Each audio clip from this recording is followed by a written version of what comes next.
မိမတိုင်းကလေအမဘယ်လိုပြောရမလဲဆိုတော့အရေးချင်းကိုစီရှိကြတယ်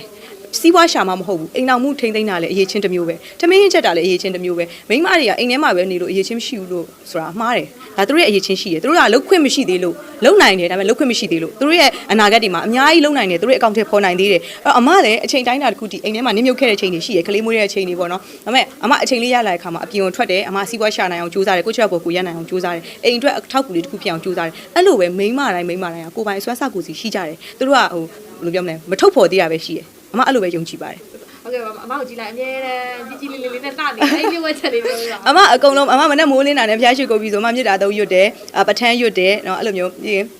ဟိုအမပုံမှန်ရွတ်နေကြပေါ့နော်ဂါတာတွေမှာရွတ်တယ်ပြီးရင်24ပစ္စည်းကိုအမဟိုပထန်းကိုတော့အမအကျယ်လည်းရွတ်တယ်ဟိုအနုလုံးမတိလုံးလည်းအမရွတ်တယ်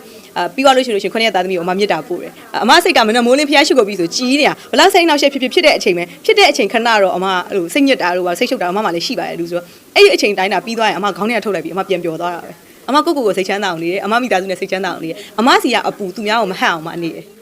အမကတခါတလေအလေးမှာ emotional အရန်ဖြစ်တယ်စိတ်ခံစားလွယ်တယ်ပေါ့နော်အဓိကပြောရင်စိတ်ခံစားလွယ်ဆိုအမဝမ်းနေရင်လေသူများဝမ်းနေရင်လေအမကအဲ့လိုဝမ်းနေတတ်တယ်ဝမ်းနေစိတ်မကောင်းဖြစ်တတ်တယ်ပေါ့နော်အခုနောက်ပိုင်းတော့အမအတက်နိုင်ဆုံးထိန်းချုပ်တယ်ဆိုတာသူများအပူလဲကိုယ်စီမကူအောင်ကိုယ်အပူလဲသူများစီမကူအောင်အမအတက်နိုင်ဆုံးထိန်းချုပ်တယ်အကူကလည်းအမကိုဘေးကနေလို့တစ်ဖွားဖွားပြောတယ်အဲ့လိုမျိုးတွေပေါ့နော်မလုံးနဲ့ဒါပေမဲ့စာလေးတွေရေးဖြစ်တဲ့အကြောင်းအရာအမအရင်တည်းကစာလေးတွေရေးလေးရှိတယ်ဆိုတော့ဒါ Facebook တွေဆိုတာအခုမှခေတ်စားတော့ Facebook ပေါ်ရေးတာပေါ့ညီမရဲ့အရင်တုန်းကတော့စာအုပ်ထဲမှာဘောပင်နဲ့ရေးတော့လူမသိဘူးပေါ့အခုကတော့ကိုကဒီလိုမျိုး social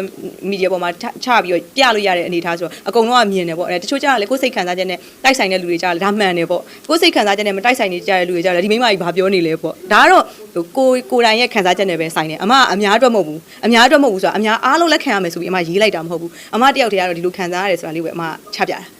ဟိုမောင်ရဲ့ကိစ္စလေးဆိုလည်းပြိဿတွေကဒီမောင်ရုံကပြိဿတက်နေတဲ့အချိန်မှာအမစာလေးတက်လာတော့လေ share တဲ့သူတွေလည်းများကြတယ်ပေါ့နော်အမဘက်ကထောက်ခံတဲ့သူတွေ